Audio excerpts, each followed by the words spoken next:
آج کل جی ایک انٹرویو بہت چل رہا ہے سوشل میڈیا کے اوپر. نے مولا طارق جمیل صاحب کا انٹرویو لیے. اچھا جی، اس پہ سوالات کا عنوان عنوانات کچھ ایسے لگے ہوئے ہیں کہ ارشد بٹی صاحب کے مولا طارق جمیل صاحب سے سخت سخت سوالات. میں یہاں پر کچھ باتیں عرض کروں گا. پہلی بات کہ یہ سخت سوالات والا جو جملہ ہے نا جی، یہ آپ مرزا جیلمی کے لیے رکھ لیں، یہ کسی اور دنیا دار بندے کے لیے رکھ لیں. یہ ایک عالم دین کے لیے جس نے باقاعدہ اساتذہ سے دین سیکھا ہو، دین پڑھا ہو، ان کے لیے کوئی بھی سوال مشکل نہیں ہوتا. ٹھیک ہے.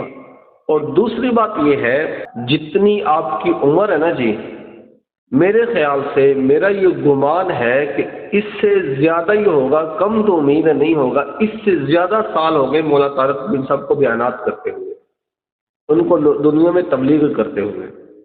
دوسری بات. تیسری بات یہ ہے کہ جی آپ نے جب بھی حضرت جی مولا طارق جمیل صاحب دامت برکاتہ العالیہ سے کوئی بات پوچھی، کوئی روایت پوچھی، کوئی حدیث پوچھی کہ کیا آپ نے یہ حدیث بیان کی، اگر انہوں نے فرمایا کہ جی ہاں میں نے یہ حدیث بیان کی ہے، تو فی الفور آپ کا یہ سوال ہوتا تھا کہ کیا یہ حدیث صحیح مسلم اور صحیح بخاری میں موجود ہے. یہ سوال کیوں بھئی؟ کیا آپ کے نزدیک صرف صحیح مسلم اور صحیح بخاری شریف ہی معتبر ہے؟ باقی احادیث کی تمام کتب غیر معتبر ہیں؟ آپ کو تو احادیث کے ساتھ آشنائیت ہی نہیں ہے، آپ کو تو احادیث کا کچھ علم ہی نہیں ہے. احادیث پڑھنے پڑھانے والوں سے آ کے پوچھ رہے ہو، احادیث کے بارے میں سوالات کر رہے ہو جن کی زندگیاں گزر گئی احادیث پڑھاتے ہوئے.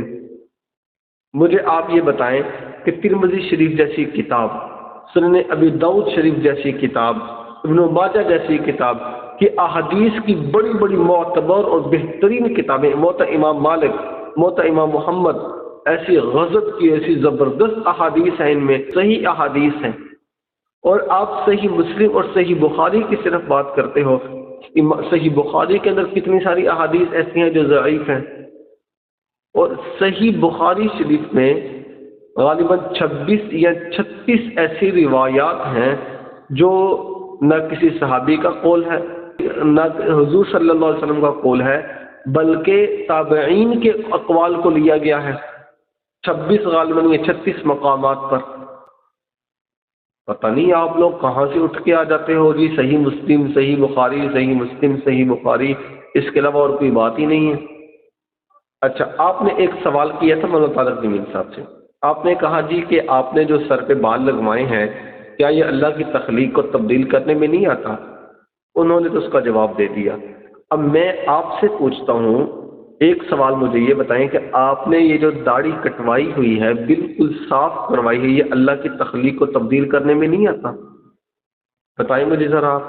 اور دوسری بات مجھے آپ یہ بتائیں، آپ تو صحیح مسلم اور صحیح بخاری کا آپ کو بخار صرف چڑھا ہے، آپ مجھے یہ بتا دیں کہ یہ جو آپ نے داڑھی کٹوائی ہے، بالکل صاف کروائی ہوئی ہے، یہ آپ صحیح مسلم میں، بخاری میں، ترمذی میں، ابو داؤد میں، ابن ماجہ میں، موطا امام مالک میں، موطا امام محمد میں، سنن کسی بھی احادیث کی کتاب ہو، اور بے شک ضعیف حدیث ہی کیوں نہ ہو، کسی بھی حدیث کی کتاب سے دکھا دیں، حدیث ضعیف ہی کیوں نہ ہو، غریب حدیث ہی کیوں نہ ہو، اس میں آپ مجھے یہ جملے دکھا دیں کہ حضور نے فرمایا ہو، یا کسی صحابی نے فرمایا ہو، یا کسی تابعی نے فرمایا ہو کہ یہ جو داڑھی کے جو بال ہیں اس کو بالکل صاف کرو جی، بلیڈ کا اس کے اوپر استعمال کرو، اس کو رمبا لگواؤ، بالکل صاف کروا کے صاف کروا لو.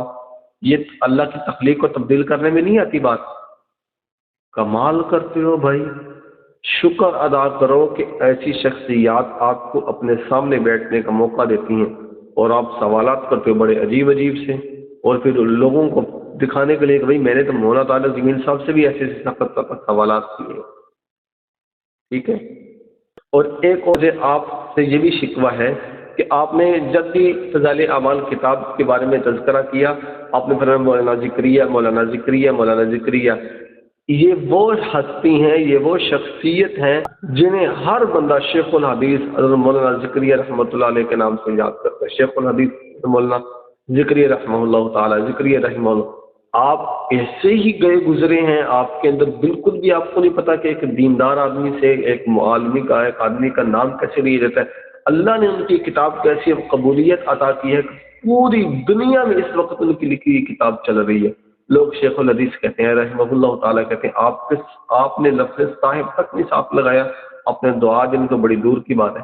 بھائی آپ پہلے علماء کی مجلس میں بیٹھیں، علماء جیسا اپنا رویہ بنائیں، علماء کے ساتھ بیٹھ کے ان اپنے اخلاق کو اچھا کریں، اپنے ادب کے پہلو میں گفتگو کرنے کا طریقہ سیکھیں، پھر آ کے علماء کے ساتھ انٹرویو کیا کریں۔ یہ تو مولانا طارق جمیل صاحب کا دل ہے، ان کا جگر ہے جو انہوں نے آپ کو اپنے سامنے بیٹھنے دی ہے۔ ادب کا پہلو ہونا چاہیے علماء کے سامنے بیٹھنے سے، علماء سے بات کرنے کے لیے۔ اور مولانا طارق جمیل صاحب نے اپنے انٹرویو کے اندر، پوڈ کاسٹ کے اندر، مولانا طارق جمیل صاحب نے کچھ عمران خان کے بارے میں فرمایا کہ وہ مومن بھی ہے، انسان ہے، اچھا ہے، تو بھائی اس میں کوئی بری بات تو نہیں ہے۔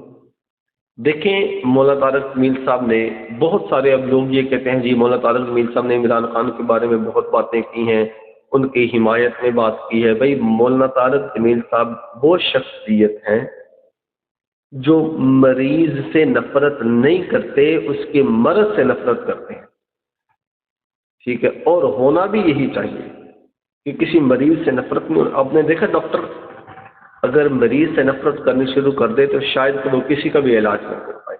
ڈاکٹر بیماری کو ختم کرتے ہیں، بیمار آدمی کو ختم نہیں کرتے۔ مولانا طارق جمیل صاحب دامت برکاتہ العالیہ کی عادت مبارکہ یہ ہے کہ وہ ہر کسی کی تعریف کرتے ہیں، ہر کسی کے اچھے کو اچھا کہتے ہیں، بس اوقات برے کاموں کو ان کو چھپا دیتے ہیں۔ اب انہوں نے اگر جو چیزیں عمران خان کے اندر دیکھی ہیں انہوں نے ان کو بیان کیا، اور جیسے ان کی طبیعت انہوں نے بیان کر دیا۔ اب اس میں انہوں نے کسی دوسرے سیاسی پارٹی کے مخالف بات تو نہیں کی نا، یہ تو نہیں کہ ان کی ایک کی حمایت میں لگے باقی سارے کے بارے میں نفرتیں بیان کرنی شروع کر دیں۔